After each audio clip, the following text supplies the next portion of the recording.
we're getting closer and closer to free agency and the legal tampering period, which starts on Monday. Man, it's going to be a crazy ride. Let's get into it.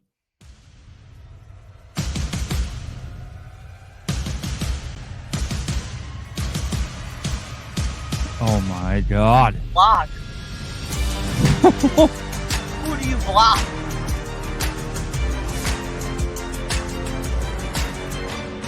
Brandon Powell. You have Brandon Powell pushing Nick Mullins to get a first down. What? Why?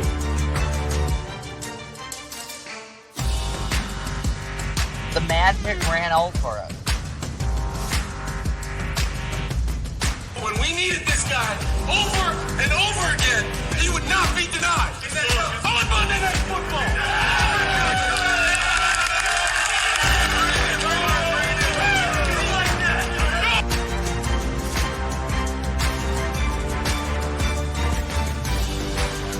Go Vikings. Yo, what's up? Welcome back to Vikes Vibes. Man, we're gonna get into some new quarterback rumors, and then at the kind of the tail end of here, we're gonna put the spotlight on some of these draft prospect quarterbacks, since our Minnesota Vikings are in the market for a quarterback potentially. I mean, we better be. That's more like it. No matter what happens, we need to draft a quarterback. That there's no ways around that. It's got to happen. Some new things were said yesterday on Monday the 4th. And this comes from Pro Football Talk, PFT, which is like Michael Florio, who you see on Sunday Night Football on NBC. So it at this point, I kind of, I've said it to many people that I'm not going to really believe anything until it's set in stone, because you never know what is true out there, especially this time of year. It's just, you can't, it just, I don't know. But the newest thing that came out, per PFT yesterday, is, and I quote, "We're picking up very credible indications that Kirk Cousins is planning a potential move of his family from Minnesota to Atlanta." End quote. What does that mean? Like, does someone know something like that they shouldn't know? Has the Falcons been in talks with Kirk and is illegal tampering before the period? Like, I'm not sure. How can you move? How can he move his family without knowing 100% sure that that's where he's going? Like, like I said, teams can't talk to players until illegal tampering begins on Monday, March 11th. It kind of doesn't make any sense to me, but it's also very believable at the same time, just because of all the Atlanta talk with Kirk and where it came from. It's a very credible source with PFT. If some just random guy said it on a post on Facebook or something, I wouldn't be talking about it right now.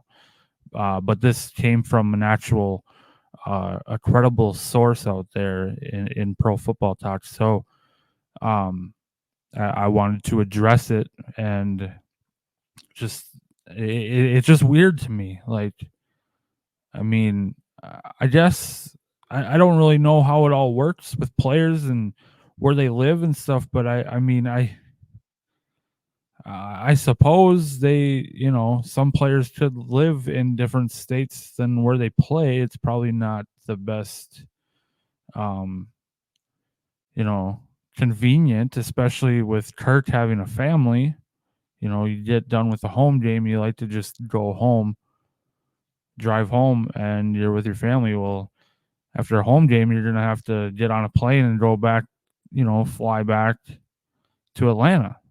So I mean, it is possible that he could live in Atlanta and still play here in Minnesota, but it wouldn't make sense, especially with how Kirk is a family man.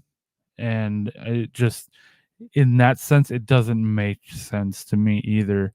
So this is very interesting to me. And at this point, Monday cannot come soon enough. A lot of people, um, and with me too, I do believe that on Monday, or Tuesday, um, that Kirk will not be here.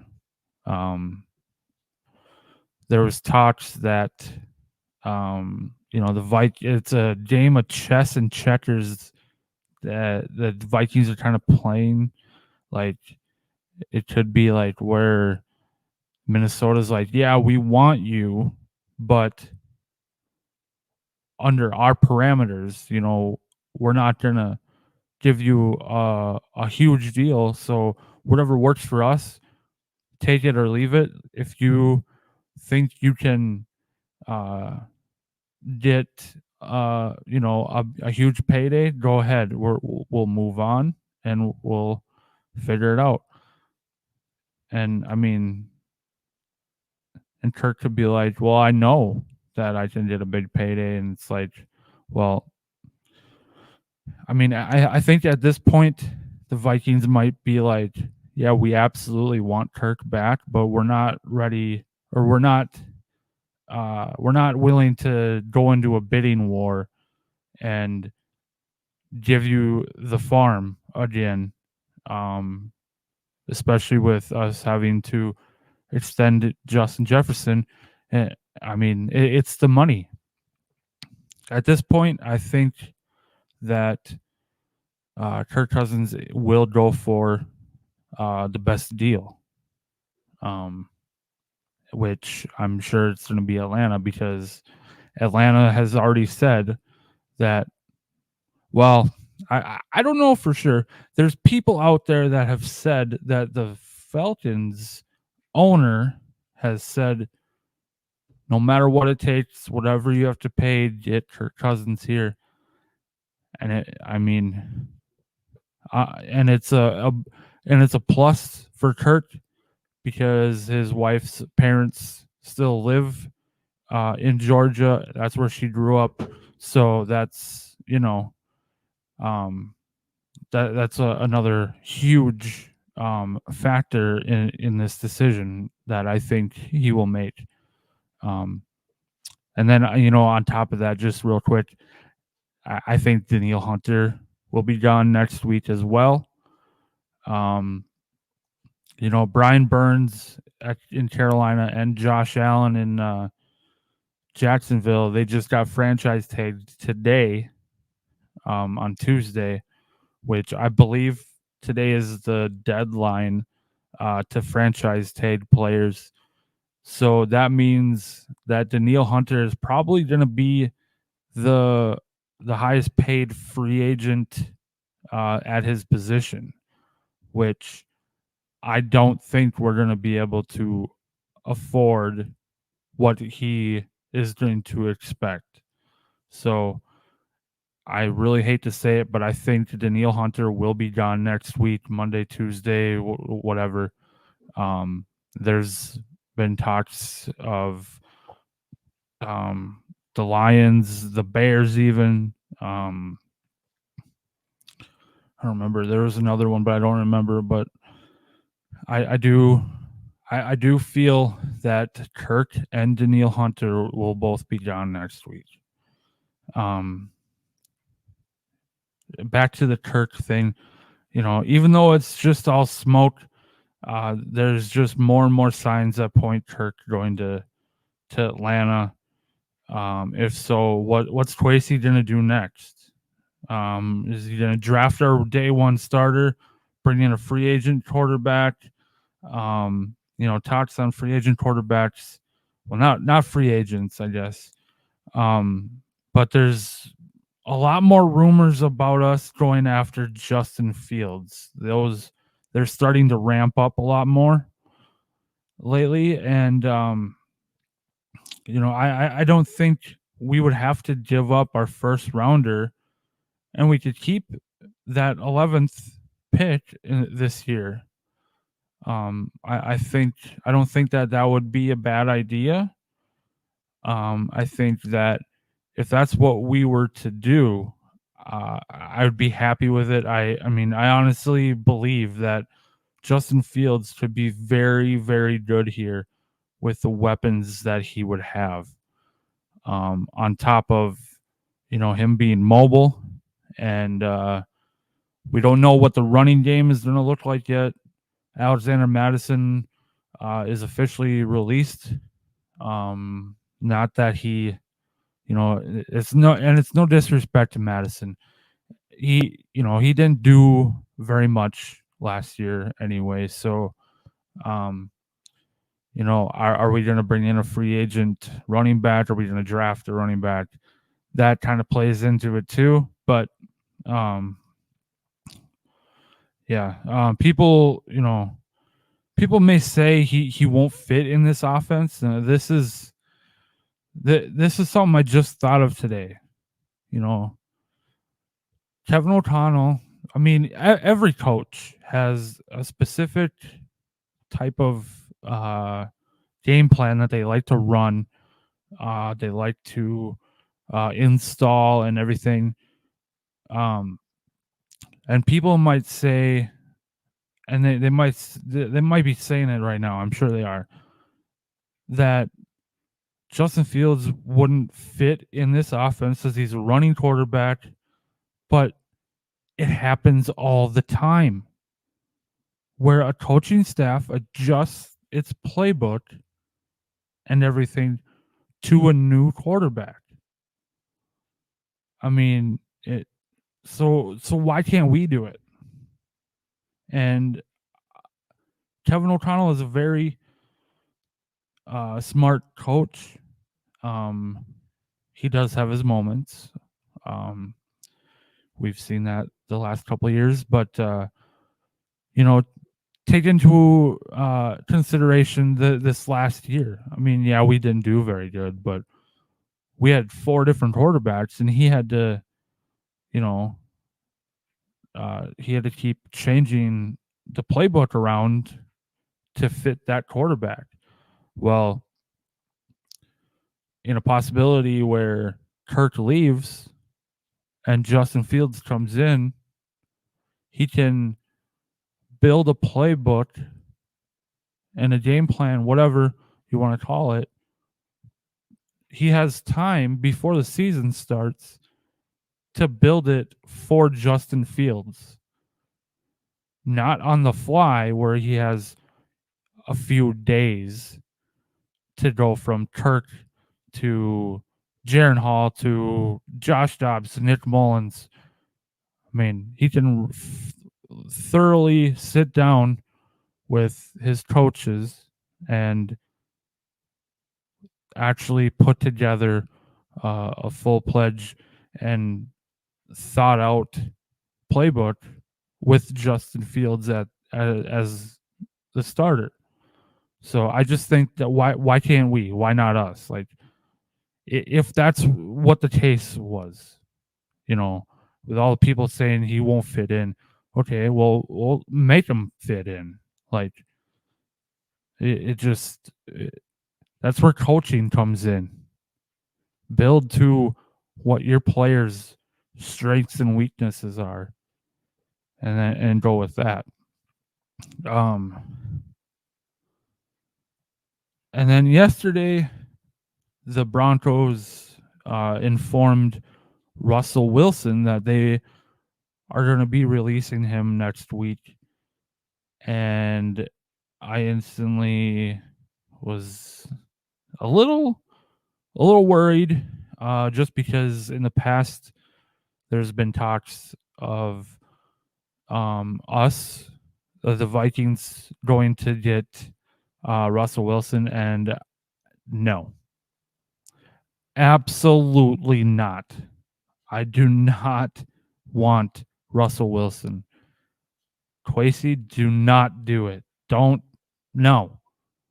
We don't need that kind of player in this organization. Um, I think if we do draft a quarterback, which I mean we should, either way, if Kirk stays somehow, we still should draft a quarterback. But I'll tell you who we should go after. But first, let's do a little combine talk and prospect spotlight.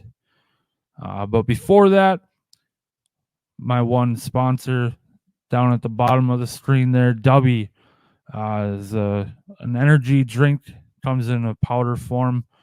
Go to dubby.gg. It's an energy drink that won't give you the crash, the jitters, and it helps with focus. There's many different flavors. I'm actually waiting to order, a starter pack to see what it's like. I've heard nothing but good things about it. So to get yours, go to w.gg and enter the code word vibes for 10% off your order. All right. So to get into the combine a little bit, mainly talking about the quarterbacks is, first off, these players that don't throw and don't do anything at the combine, I just think it's ridiculous. Caleb Williams and Drake May, they did not participate in the combine, but they were there. And I believe Jaden Daniels also didn't perform as well in the combine. I only watched the first group of quarterbacks, which had JJ McCarthy, Bo Nix, them in there. But I honestly think that it's just dumb for players to choose to or not. Like, you're going to the NFL. Put in the damn work. Like, that, to me, that shows that you're lazy. You're too conceited. You're too full of yourself. Like, oh, I don't need to perform. I already know I'm good. Like, no, get out there and prove yourself. That's the whole reason that there is a combine. You're going out there to prove yourself to the NFL scouts, GMs, coaches. Yeah, I understand that there's pro days as well, but come on. What is their combine for if these players aren't gonna compete? Not compete, but perform out there and show what they can do at the combine. Like, it really irritates me when players decide not to do that. It's just ridiculous. Another thing with Caleb Williams is he refused to share his medical records with teams, which I don't know. He's requested to have a stake in ownership of the team who drafts him, and he has since changed his mind. But he has said he does not want to play for Chicago. I mean, that brings back Eli Manning vibes. I was younger and I didn't watch the NFL draft when Eli Manning was drafted, but I just think that is dumb. Like, dude, if it was me, like, obviously I'm a Vikings fan. I don't like the Packers, but if it was me, if the Packers wanted to draft me, I would not care. I would still be happy. I'm in the NFL. Like, I'm not gonna sit there and complain. Like that. That just these players, like, you know you're gonna make money either way. Like, why be so picky and so just selfish? It's just ridiculous. And this Caleb Williams is just taking it to a whole different level, I think.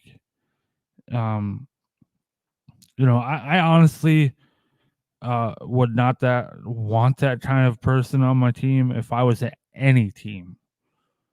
I kind of hope that the Bears don't even take him at number one and knock him off his high horse. And it would be even better if he just kept falling and falling in the draft because no one wants him and his crap. Like, I would laugh so hard if he even fell to 3. Even if he fell off of number 1, I would laugh because he's so strung up that he will be number 1 no matter who is pitching at number 1. I kind of hope that he's just, I don't know, in a way, Johnny Manziel-ish. Like, I don't know, like, well, Johnny Manziel was different. He didn't really care. He just wanted to party. But I just hope that Caleb Williams just kind of flames out and just in a few years he's not even talked about. He's just kind of like, I don't know. He's out of the league and no one even talks about him anymore. And yeah, I really hope that that's the case. Or if he thinks he's so high and mighty and he gets in trouble or something, like, I don't know. That kind of player is not good for the league. I don't think. And then to have his dad be so involved, and I'm sure we're gonna hear drama with his dad and this and that. And it's just it's I don't know. It's just dumb. To go onto the combine, there was a surprise to me. Combine surprise was Kentucky quarterback Devin Leary. Now, I had never heard of him until I watched part of the combine. I don't really watch college football, so a lot of you probably have heard of Devin Leary, but he looked amazing in the combine. I'll definitely be keeping my eyes on him and his journey to and through the NFL. He was just so accurate on just about like every single one of his passes. It was just, he had an incredible combine. That was one of the surprises. It was the biggest surprise to me for what I watched of the combine. Another guy, I don't remember his name, Josh Milton, maybe. He had a big, huge arm. Like, he threw it probably, what was it? That that deep pass. It was like 70 yards. He chucked it up there. Just that guy has a strong arm. Holy cow. And like I said before, when I watched the combine, JJ McCarthy was in that group that I watched. He looked pretty good. I've said this before, but I'm getting more and more comfortable with this guy being who we pick in the draft. I do feel at this moment that this is the QB that we would go after in the draft, unless something absolutely crazy happens and Kwesi wants to trade up to get one of the top QBs. Drake May, Jaden Daniels. I don't even want to say this name, but Caleb Williams. I hope that would not happen. But I at this point, that's who I hope and kind of think that we will go with in the draft is JJ McCarthy.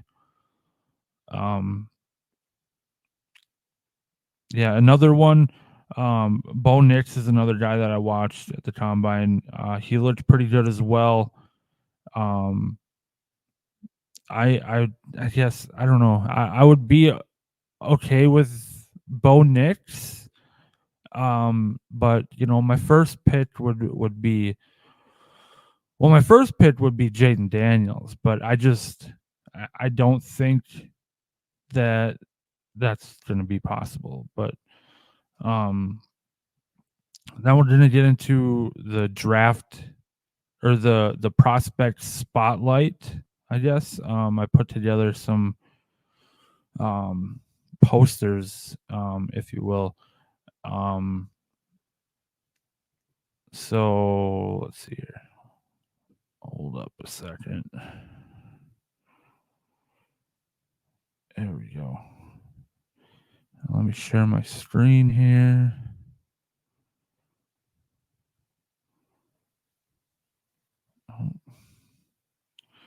I took my. There we go. All right. It's kind of cut off, but you can see the name and the stats there. So first up is Jaden Daniels, LSU quarterback, 2019 to 2023. He went 953 for 1438 on his college career, 66.3%. With 12,750 yards, 89 touchdowns, and 20 interceptions. Like I said, this would be my first pick. If I had to pick from all the QBs in the draft, I just think that this guy is going to go second to Washington, and it's just not in the cards for us to move up that far up and get this guy. So I don't know. I've watched tape on him and he's got a strong arm and he can run as well too. So whoever gets him, he is going to be a good one. Now we'll go. Let's see here. Who's next? Next up is Drake May, North Carolina. 2021 to 2023, just 2 years in college. He went 618 for 952. 64.9%, 8,018 yards, 63 touchdowns, and 16 interceptions. Now, I don't know. Everyone has their opinions on, on everyone. Drake May is just, I'm not gonna sit here and bash the guy and say he's not good, and he's not gonna be good. But I just have a feeling that he's like kind of people hype him up more than what they should. Like I don't know. I just feel like that. I don't know. There's this weird feeling that I have that he's gonna be like Mitch Trubisky, where he gets taken high and he ends up being, a backup, and the team that drafts him is just regretting it. I don't know. I just have that feeling about Drake May. I don't know why, but that's my opinion on Drake May. There has been not ties. There's been talks about us going after Drake May, especially after we hired Josh McCown as our new quarterbacks coach. I just I don't think I would be quite on board with us drafting Drake May. I I I don't know. It would have to. I don't know. It's iffy to me. There's just a weird feeling. Let's see. Who is next? All right, we'll go Bo Nix, Oregon. I believe his first few years in college, I think he was in Auburn. I believe, I don't remember, but he played college football 2019 to 2023. He went 1,286 for 1,936, 66.4%, 15,352 yards, 113 touchdowns, 26 interceptions. That's a pretty good touchdown interception ratio for 4 years. And that's a lot of yards, 15,000. There's been talks that Bo Nix is too short. I think they've said that about Drake May too, but I think it was Bo Nix they really said it about. But I mean, I don't think he's as short as Kyler Murray, and not that Kyler Murray has completely worked out for the Cardinals, but you never know. Like I said before, I wouldn't be opposed to drafting Bo Nix. I would be happy about it. I don't know. There's so many unknowns with this Vikings team right now, and who they think they're going to draft. Only they know right now. So that is Bo Nix. Let's see here. There's only two more. I'll save that one for last. We'll go Michael Penix Jr. 2018 to 2023, 1,067 for 1,685, 63.3%, 13,741 yards, 96 touchdowns, 34 interceptions. He was just in the national championship game against Michigan. He did get injured, his ribs in that game. He took a beating. I don't know how to feel. Honestly, I don't know how to feel about Michael Penix Jr. I do believe he was good in college, but the injury factor with him, it makes me a little just I don't know. like uncertain about.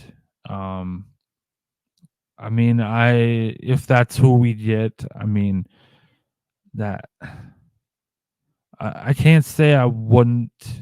I can't say I would be mad. But I definitely would. There's other quarterbacks that I would pick over Penix. So and we'll go to the last one here, which I'm sure you know because it's the only one I haven't shown yet.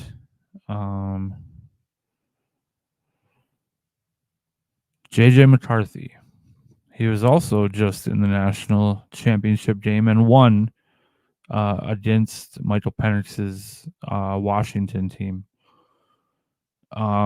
Just 2 years for JJ McCarthy, 2021 to 2023, 482 yards, 713, or 482 for 713. I'm sorry, 67.7%, 6,226 yards, 49 touchdowns, and 11 interceptions. I like that higher number. Completion percentage 67.7. You know, Kirk was a very accurate passer, or is. He's always kind of been around that high 60s, 70s percentage area. So seeing the 67%, almost 68% for JJ McCarthy, it makes me feel even better about wanting to pick him in this draft for the Vikings. So, yeah, I definitely think that's who we should go for right there is this guy right here, JJ McCarthy. And yeah, you guys can comment on here or send me a message on Facebook. And let me know your thoughts. I don't ever get anyone's thoughts unless it's a post on Facebook, and half the time it's just people talking smack and it just negative stuff. So it would be nice to just hear someone else's opinions without the trash talk and you know disrespect and everything. So yeah, I would love to hear from you guys. Let's see here.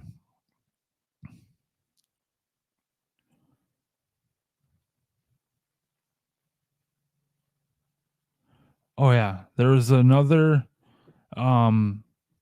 draft possibility that I thought of today,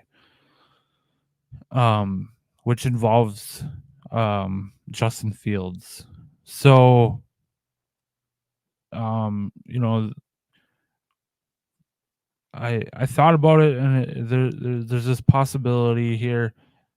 Say if we can't, or if we could trade for Justin Fields without giving up our first and second rounders this year, we could take possibly an edge guy in the first round to I don't think you could ever replace Danielle Hunter, but to take that spot, because I'm sure he's gonna be gone. Did an edge rusher in the first possibly, and then in the second round, get a running back, because I feel like there's in the first round this year, I don't think that there's going to be any running backs taken. So I feel like maybe waiting to the second round, we could get a good running back in this draft. And that's unless we sign a free agent running back. That is, news just broke today that the Giants will not put the franchise tag on Saquon Barkley. So there's that possibility. That would be really sweet to go and get Saquon. I would love to see him in purple. You know, that would be a very good off season if we were able to draft JJ McCarthy, go pick up Saquon Barkley, extend Justin Jefferson, which that's actually number one on my list of what I would do is extend Justin Jefferson and then get JJ McCarthy and go get Saquon Barkley. And then from there, I would try and improve my O-line and my defense. Maybe look at some corners. We definitely need a little bit more help on the O-line so we can protect whoever is going to be under center next year. So that is one of my kind of dream possibilities for this offseason right there. Is either keep Kirk and draft JJ McCarthy, or Kirk leaves and we draft JJ McCarthy, go get Saquon, and then extend Justin Jefferson. And then, like I said, this isn't really a dream possibility, but it's just one I thought of because there's been a lot of talk about Justin Fields, trading for Justin Fields, keeping our first and second rounders this year. Then we don't necessarily have to take a quarterback in the first round if we were to get Justin Fields. I know a lot of people would be a little iffy on that. I guess I kind of would be too, just because of how Justin Fields has been since he's been in the league. But look at the team he was on, the O-line, the weapons. I just think he would fit in better here with the weapons. Our O-line is a little bit better than the Bears. Better coaching. So I don't know. So those are some of my possibilities. That's really all I got for this video. I am going to put a show together and get Jaren on here soon. Hopefully by the end of this week, and we could come on here and talk about basically anything. It's probably going to mainly be the Kirk Cousins situation. That's kind of the biggest thing around Vikings country right now. And if Justin Jefferson gets a deal done by then, we'll be talking about that. So, yes, stay tuned. Go subscribe. Hit the notification bell so when new video drops, you get notified. Subscribe to the YouTube channel. Yeah. And thanks for watching. And yeah, we'll see you in the next one. See ya.